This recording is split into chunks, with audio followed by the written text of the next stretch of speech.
Mike Zamron here again with Home Repair Services, and today's toolbox tip, we're going to be talking about the inlet valve in the back of the toilet.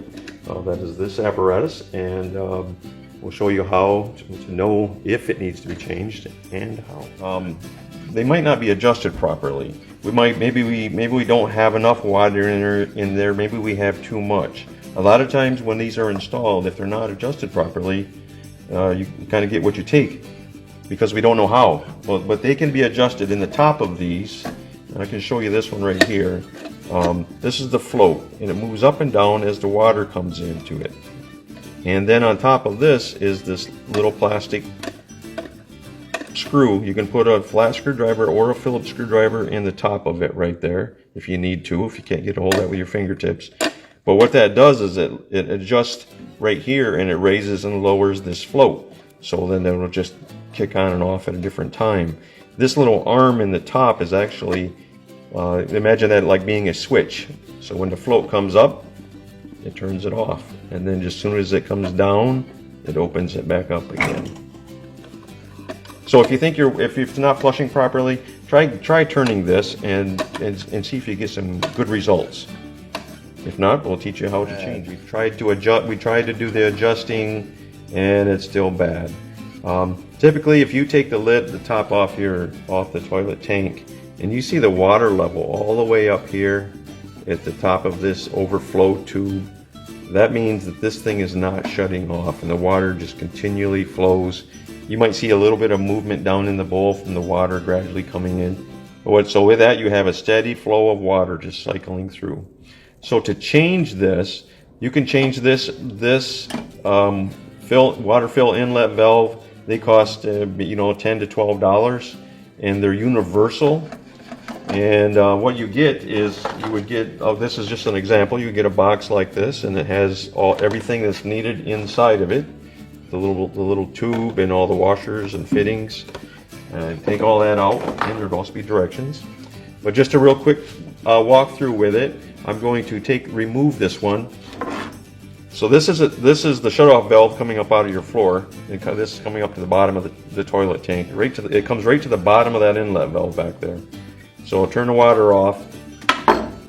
Flush the toilet, let all the water run out. And then you'd still have about an inch of water sitting in the bottom of there. You can either vacuum it out, or just take an old towel or an old rag, put it down in there and soak it up. Then on the bottom of the tank at the back, there is a plastic nut. I do this one easily because we've done it many times and it's loose, but it's just a plastic nut, which I will show you, that I'm taking off. And it would be just removing this inlet valve just like that. So there's that plastic nut that goes on the bottom of it, underneath the tank. Let's turn the right way.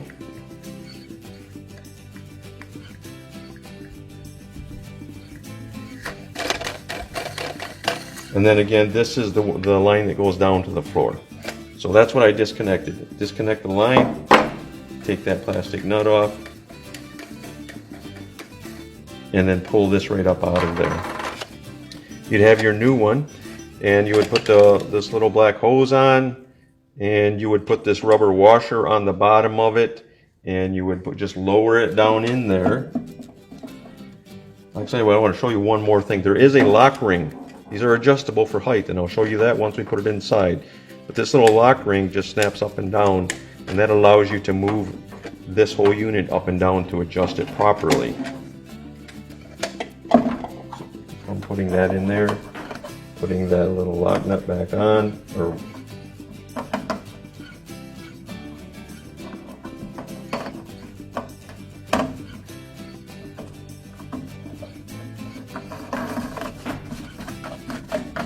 and tighten it up. Just tighten them up really good and snug by hand tightening them. You really don't want to put a wrench on them because they're plastic and you don't want them to break.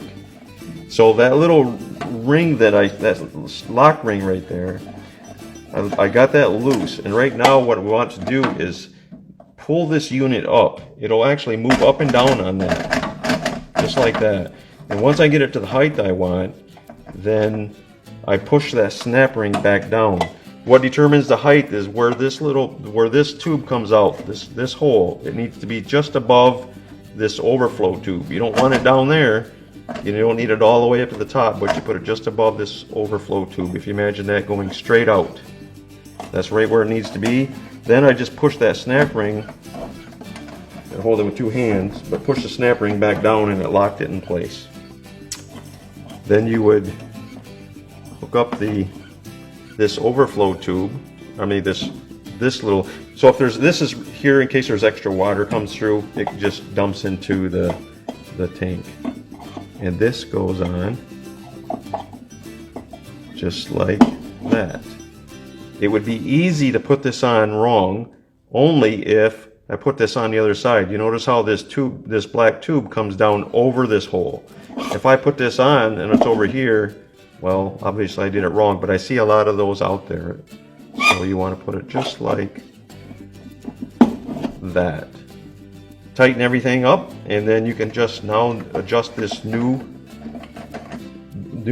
float to where you want it to be.